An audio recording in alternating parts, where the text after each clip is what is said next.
Assalamualaikum warahmatullahi wabarakatuh. Selamat pagi dan salam sejahtera bagi kita semua. Semoga kalian sehat selalu. Semangat anak-anak ya. Baiklah, kali ini kita kembali kepada pelajaran bahasa Indonesia pertemuan ketiga. Pada pertemuan kali ini kalian sudah menerima tentang unsur berita dan kesimpulannya. Nah, pada pertemuan ketiga ini kita akan membahas kompetensi dasar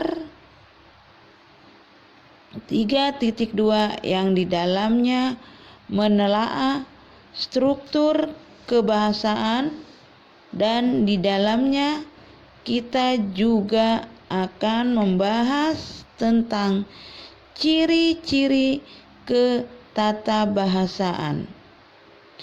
Dalam teks berita serta 4.2 atau 2, bagaimana kita akan menyajikan data-data informasi dalam berita.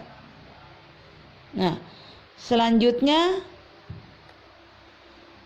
akan kita tampilkan tujuan pembelajaran teks berita.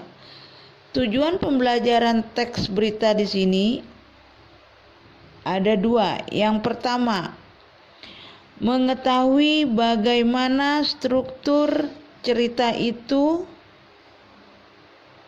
dan yang kedua, isi berita. Dan berita itu akan dibacakan yang didengarkan oleh orang lain. Baiklah, sebelum kita bahas itu, kita masuk ke sesi pertama, yakni struktur teks berita. Struktur teks berita ini terdiri dari 3 bagian. Yang pertama disebut dengan kepala berita atau bagian pembuka, bisa juga dengan awal berita. Yang kedua, tubuh berita atau isi. Dan yang ketiga, ekor berita. Dari ketiga teks tersebut akan Ibu jelaskan satu persatu apa itu kepala berita, tubuh berita, dan ekor berita.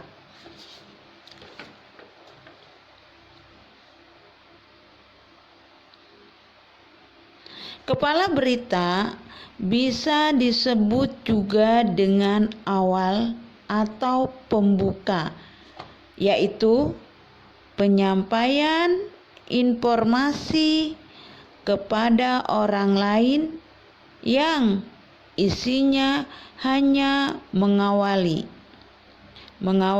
sebuah informasi berupa pembuka dari informasi penting. Awalnya, apa yang ada di situ? Sebuah hal yang harus ada dari pembuka. Seperti ini contohnya. Halo pemirsa, salam jumpa dalam sekilas info bersama saya Alia SPD. Kalau itu dalam bentuk lisan. Nah, berita dalam bentuk lisan kita akan memberikan pengantarnya seperti ini, misalnya tentang kebakaran di Jakarta Utara. Berita terjadi pada pukul bla bla bla bla bla. Itu yang disebut dengan pembuka atau pengantar berita secara lisan. Bagaimana kalau berita itu dalam bentuk tulis?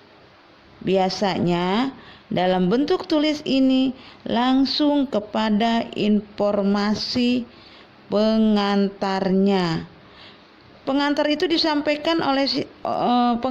disampaikan secara tertulis. Kemudian kita melangkah pada tubuh berita atau isi. Tubuh berita itu adalah informasi penting berbentuk inti berita, artinya pokok berita. Apa yang harus hadir itu biasanya muncul yang disebut dengan rumus 5W plus 1H. Lengkap di dalamnya apa yang terjadi, siapa yang terlibat dalam berita tersebut, bagaimana berita itu terjadi, kapan, dan di mana. Pada minggu lalu sudah dibahas oleh Pak Buhori tentang rumus 5W plus 1H. Kalian sudah mengerti, Bu Rasa. Nah, dengan kemudian yang ketiga, ekor berita. Ekor berita ini isinya berbentuk hal informasi penutup yang berupa kata-kata terakhir yang merupakan kesimpulan. Jadi bisa juga disebut dengan kesimpulan atau kata-kata penutup, itu intinya. Nah, coba sekarang kalian dengarkan teks berita yang akan Ibu bacakan. Perhatikan dan dengarkan teks tersebut. Judulnya adalah Menghargai Batik. Meski kini batik sudah menjadi warisan budaya dunia, ternyata tidak banyak orang yang paham mengenai keindahan batik. Secara makna, hal ini disukari betul oleh era Sukanto. Sebagai seorang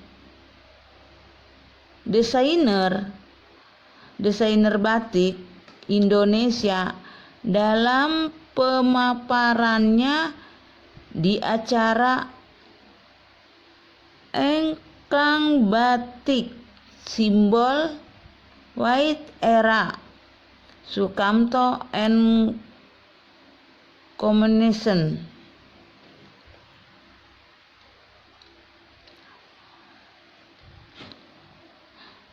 di Senayan, Kori, Jumat pada tanggal 28 bulan 10 2016.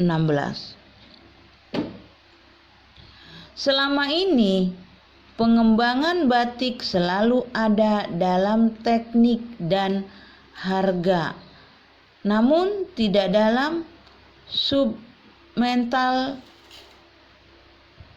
menege, ujar era Sukamto. Era juga menerangkan mengenai submental mixer di dalam batik.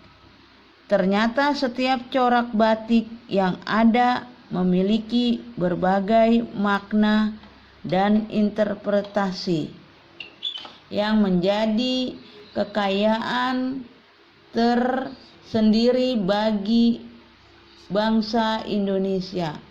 Salah satunya adalah kemampuan bangsa ini untuk memahami berbagai gambar yang disebut sebagai segerem menjadi sebuah pesan yang bisa diwariskan turun-temurun hingga saat ini. Contohnya saja batik parang. Banyak orang yang tidak tahu bahwa batik parang tidak ada yang motifnya lurus, pasti selalu diagonal, karena maknanya adalah setiap hari ketaatan pada Tuhan harus selalu meningkat, ungkap Era. Hingga saat ini, batik juga menjadi sebuah pemersatu bagi bangsa yang ada di Indonesia dengan dikembangkan berbagai batik baru. Salah satunya adalah batik Papua yang merupakan pengembangan budaya Papua dengan media batik Era. Juga menekankan bahwa perubahan tersebut boleh dilakukan selama sang pembuat dan pemakai paham mengenai sejarah dan pakem batik yang tidak boleh hilang. Kalau pakem dan sejarah itu hilang, maka batik mudah dicontek negara lain, tutup Era. Nah, coba sekarang kalian dengarkan atau kalian baca teks tersebut. Sudah Ibu bacakan dan kalian sudah dengarkan, tinggal kalian membaca. Baik anak-anak, kalian sudah mendengarkan dan membaca teks tadi tentang batik. Kali ini Ibu tugaskan dari teks tersebut dengan mencari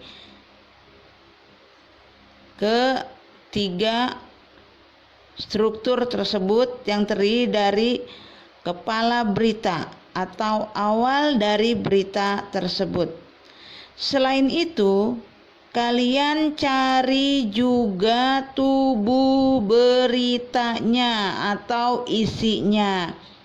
Dan yang terakhir atau yang ketiga, ekor cerita atau bagian penutup. Silakan kalian kerjakan dan tulis di kertas folio. Jangan lupa nama dan kelas tugas kalian tersebut. Jadi kalian tugas nama, kelas, dan tugas yang keberapa. Kalau ini adalah minggu yang ketiga, berarti tugas yang ketiga ditulis juga.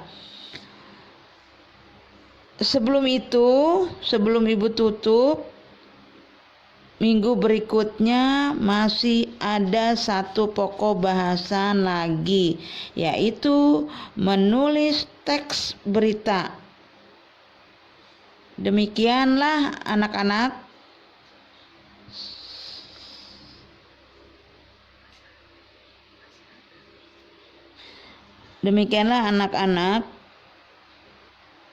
Sampai di sini